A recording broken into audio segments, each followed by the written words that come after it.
So on this Holy Wednesday, it was such a big occasion on the eve of the Triduum, Holy Thursday, Good Friday, and the Easter Vigil, that I decided to hop on a plane.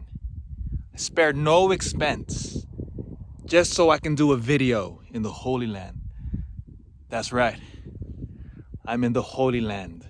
This is literally where Jesus walked, right there. I think there's a rock right here. You can't see it, but I think Jesus literally sat on that rock.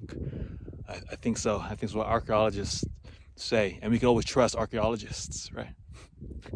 Okay, I'm lying. I'm actually not in Israel. I'm just in the middle of a desert somewhere. And I couldn't help but think about it, because in a place like this, as barren as it is, this is where God formed his own people. If you remember back all the way in Exodus, how the Israelites spent 40 long years as God formed that people. And what's the big deal about deserts, by the way? Why does God love deserts? I mean, Jesus grew up in Galilee, which is an arid desert place. And if you think about it, what more perfect place could there be? Because what God is always trying to do to us, he's always trying to make us rely on him and him alone. In the gospel today, Judas forgot that.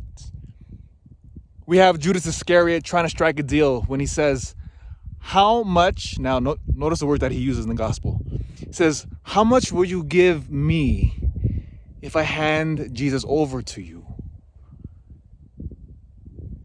You see, Judas was relying on himself, thinking about himself, for himself, trying to get more stuff for himself so he can be totally self-reliant. But it's different for us Christians. We're called to be totally reliant on God's grace, God's providence. And I think that's why the desert is so key. Because there's nothing out here, right? There's nothing out here except God's voice, God's will. And I think that's the key thing to remember as we enter into Holy Week. Forget everything else.